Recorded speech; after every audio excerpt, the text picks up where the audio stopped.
Bapak Ibu hadirin yang kami hormati, berikut ini kita simak dan dengarkan bersama sambutan Kepala Kantor Kementerian Agama Kabupaten Bekasi yang terhormat Bapak Haji Subirin, SAG MSI, dipersilahkan. Dan Suji.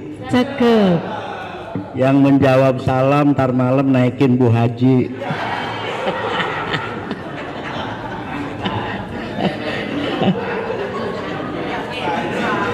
Daun salam, daun genjer. Yang nggak jawab salam bibirnya doer. Pasti pada nggak mau doer kan? Ya. Assalamualaikum warahmatullahi wabarakatuh. Alhamdulillahilladzi faradal hajja wal umrata lillah. Wassalatu wassalamu ala rasulillah wa ala alihi wa sahbihi wa mawala la haula wala quwata illa billah, amma ba'd. Kepada yang terhormat dan sama-sama kita muliakan Sekretaris Jenderal DPP FK KBIHU, guru saya, orang tua saya, Bapak Kiai Haji Cepi Supriyatna. Tadi beliau sambutan di mata saya atas nama Sekjen, tetapi rasa masih seorang direktur, Pak. Kita doakan mudah-mudahan beliau selalu Allah berikan kesehatan, kesuksesan serta keberkahan.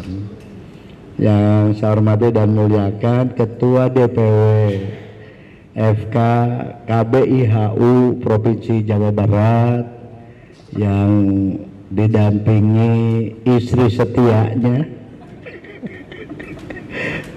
pakai Haji Janlunnya.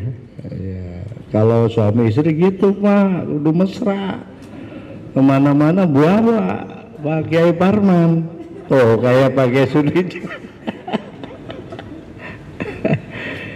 Terima kasih Bapak kehadirannya. Yang saya hormati sahabat saya, Bapak Kepala Seksi PHU Pak Haji Mulyono Hilman Hakim. Kita doakan semoga beliau cepat pulih kembali kesehatannya. Yang saya hormati Ketua IPHI Kabupaten Bekasi Pak Haji Ade. Dulu waktu belum pensiun pangkatnya kalau nggak salah Brigjen ya. Terima kasih Pak Haji Ade hadirannya. Yang saya hormati dan muliakan Ketua FK KBIHU yang lama, guru saya Pak Kiai Haji Jenderal Suparman beserta Nyonya. Nah ini contoh Ketua KBIHU solehah begini Pak, bini bawa. Iya. Ini Ketua FK yang lama nih, berarti udah teruji kesalehannya. Saya pengen yang saya hormati Ketua FK KBIHU terpilih dan yang baru saja disumpahin Pak Kiai Haji Solihun ya. Istri mana Pak? Berarti kesalehannya agak diragukan ya Pak. Yang saya hormati dan muliakan para masyayikh, para alim ulama, para kiai, bunyai, pimpinan KBIHU di lingkungan Kementerian Agama Kabupaten Bekasi. Yang saya hormati juga Bang Mitra, ini ternyata ada salah satu BPS. Diundang semua nggak Pak bagi Solihun BPS? 4 diundang, hadir semua. Sinar Mas,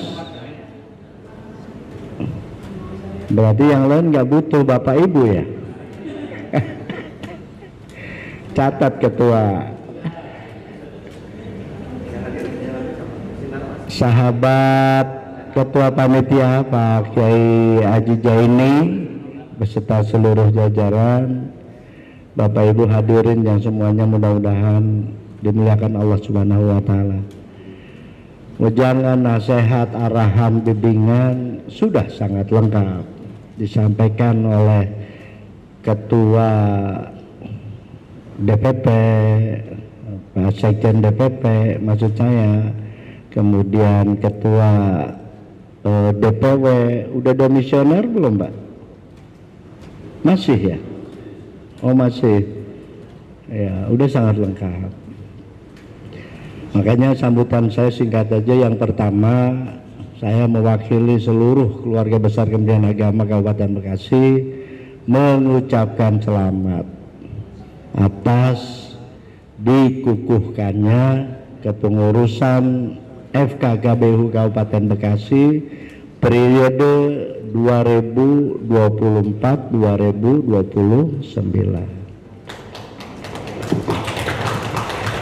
Mudah-mudahan kepengurusan yang baru ini bisa melaksanakan tugas sesuai dengan amanah dan bisa mengawal FKKBHU menjadi FK yang terbaik di Jawa Barat.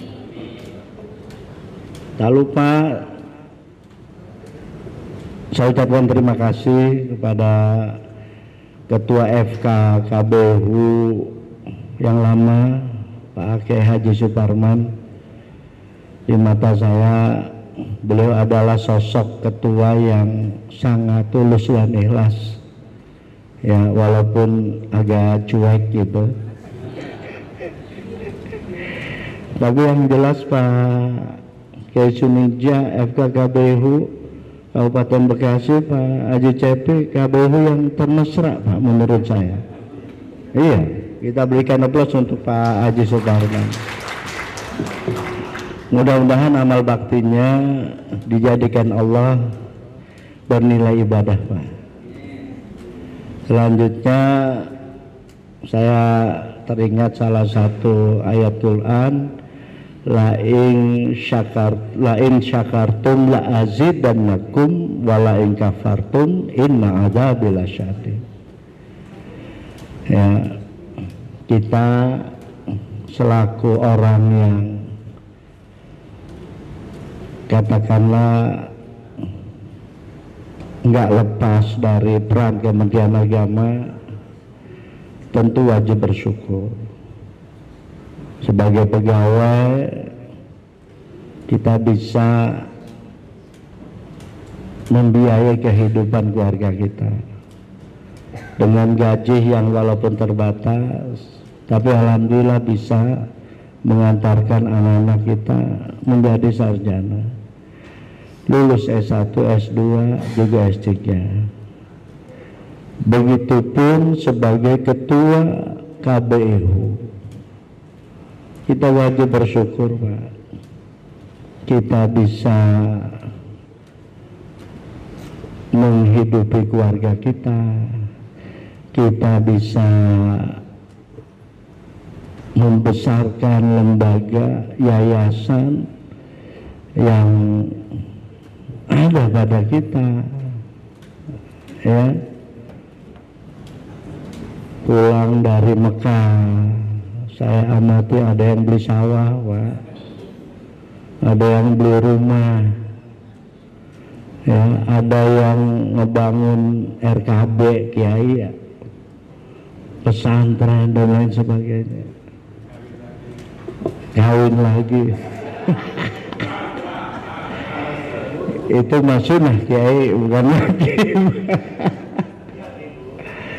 Iya Pak, pernah nggak kita merenung apakah kita bisa seperti ini andaikan nggak ada kebijakan Kementerian Agama?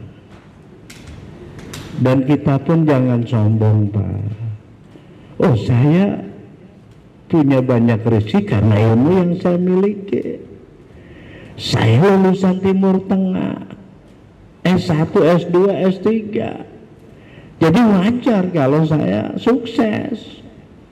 Jangan sombong, Pak. Pak, setiap tahun sarjana kita yang masuk Timur Tengah itu nggak kurang dari 1.500, Pak. Ya, nggak kurang dari 1.500, Pak Kiai. Malah tahun ini lebih jumlah mahasiswa yang mengikuti masa perkenalan mahasiswa baru, lebih, Pak. Mereka lulus dari sana bisa jadi ilmunya lebih tinggi daripada kita.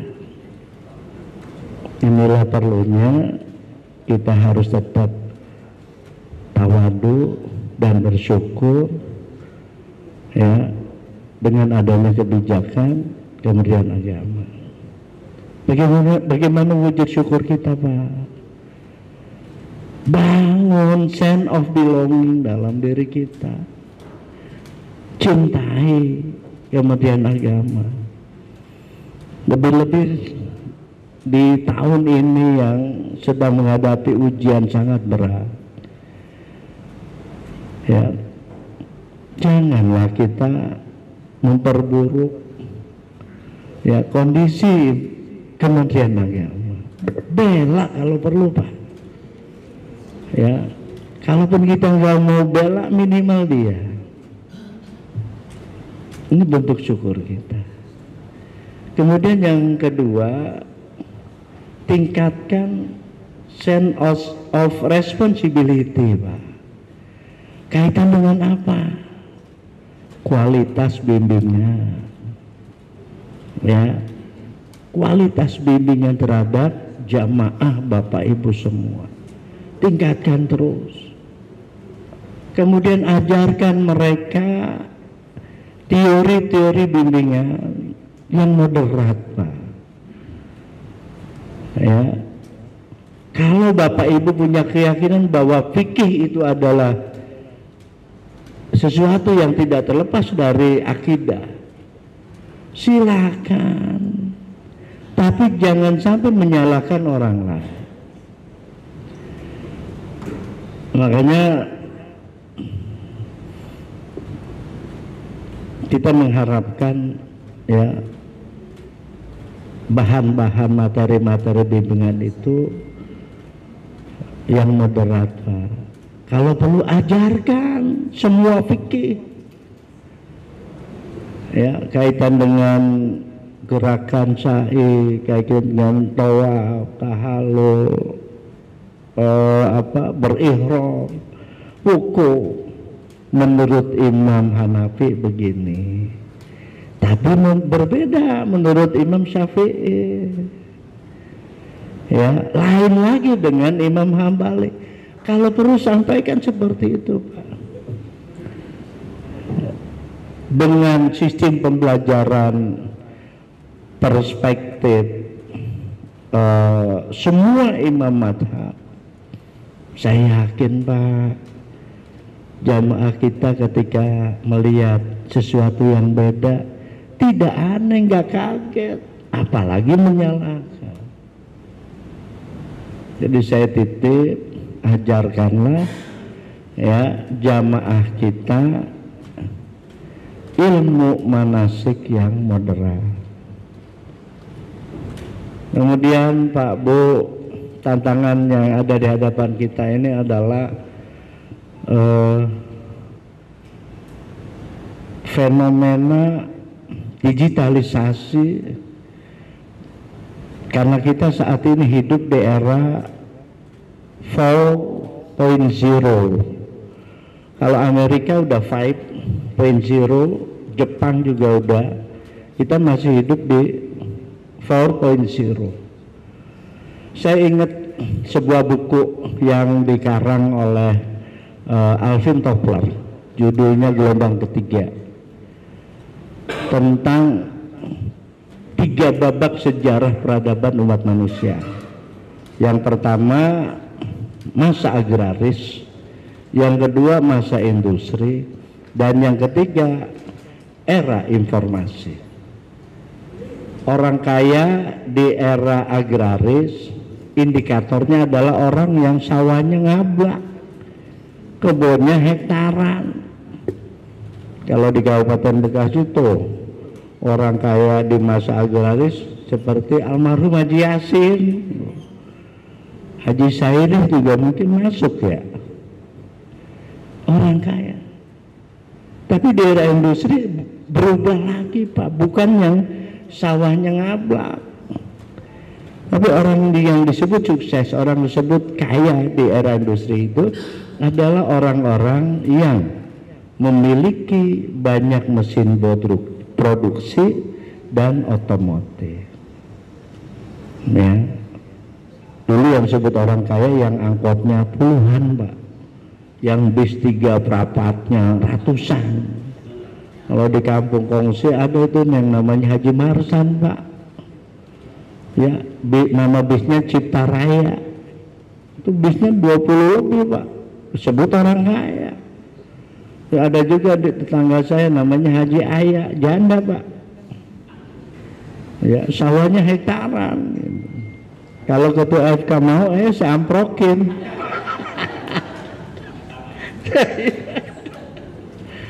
Ya. Nah, di era informasi, di era digitalisasi, orang yang sukses adalah orang yang memiliki atau menguasai informasi dan menguasai manajemen informasi. Contoh konkret Nadiem Makarim, ya, berangkat dari bos Gojek, sukses. Apa dia punya ribuan mobil, puluhan ribu motor? Enggak Pak, beliau adalah sukses karena pandai mengelola manajemen informasi, ya. Nah, KBIH yang prediksi saya akan survive, akan bertahan sampai abadan abada adalah KBIH yang melek dengan sistem digitalisasi. Makanya dari sekarang ini PR buat forum, adakan latihan, ya, adakan latihan tentang pengembangan aplikasi Pak, aplikasi bimbingan, aplikasi layanan pendaftaran. Pak Bu, kalau Bapak Ibu sampai hari ini tidak bisa, ya, menyiapkan sistem layanan secara online, saya jamin jamaah Bapak Ibu akan berkurang. Karena orang sekarang nggak mau repot-repot Pak. Mereka daftar ke KBU itu pengennya dari rumah sambil tiduran, sambil ngopi, sambil santai, nggak mau datang ke kantor kita. Makanya dari sekarang siapkan sistem pendaftaran KBU yang secara online, berbasis digital. Kemudian bimbingan, pola bimbingan Pak Bu, ini juga harus kita siapkan aplikasinya. Sekarang itu kalau Bapak Ibu melakukan bimbingan cuma 2 atau 4 jam, udah ketinggalan Pak. Bapak Ibu harus mampu melakukan bimbingan dalam sehari semalam minimal atau maksimum 14 jam Bu.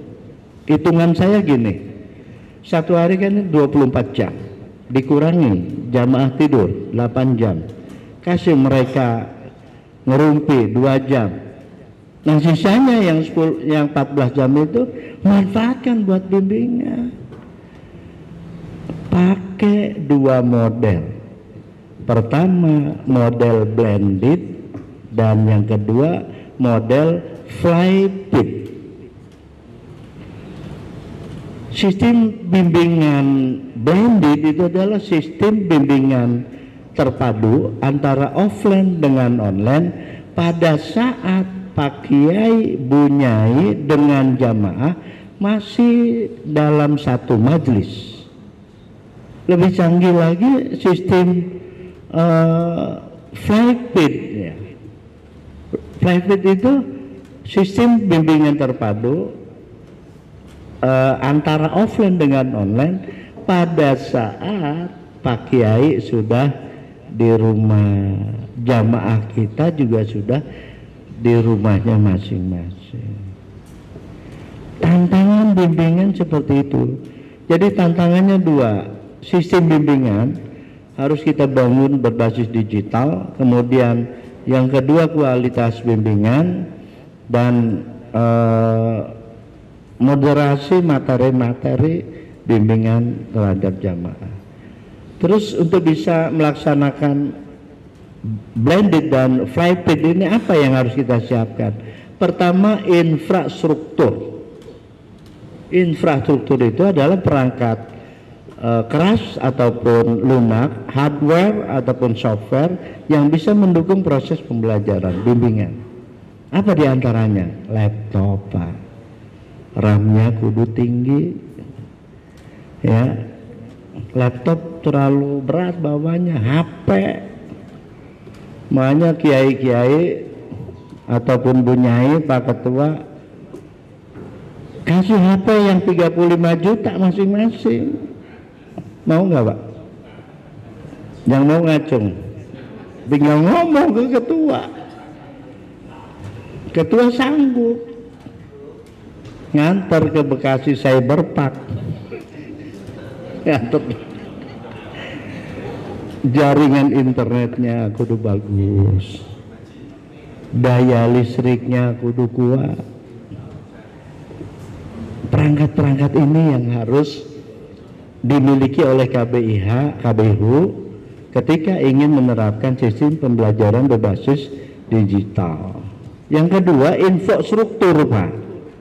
Infrastruktur itu adalah pengembangan aplikasi-aplikasi bimbingan. Ya, pengembangan aplikasi-aplikasi bimbingan sehingga perlu FK ini ngadain pelatihan-pelatihan pengembangan aplikasi bimbingan. Panggil konsultan, Pak. Ya, panggil ahlinya. Saya udah tua, Pak Sobirin. Bukan nyuruh kiai yang harus belajar. Kan ada anak-anak kita, operator, tenaga, yang lainnya. Mereka yang kita didik. Yang terakhir, sosiostruktur. Sosiostruktur itu sinergitas antara SDM dengan alat yang kita miliki. Men dengan mesin harus imbang. Jangan sampai punya HP 35 juta yang bisa dilipat tuh, tapi aplikasi yang dipakai cuma 3. 1 telepon, 2 WA, 3 SMS. Mubazir itu kiai HP kita. Makanya kepala kantor kagak mau punya HP yang mahal. Terakhir, Pak Bu, saya ingat ceramah Kiai Dasat, ya.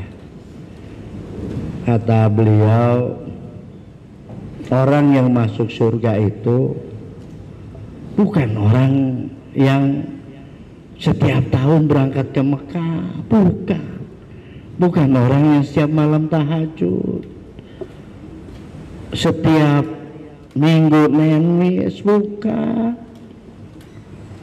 Tapi kata Kiai Dasat, orang yang bakal masuk surga itu adalah orang yang bermanfaat bagi orang lain. Khairun nas yanfa'uhum linnas.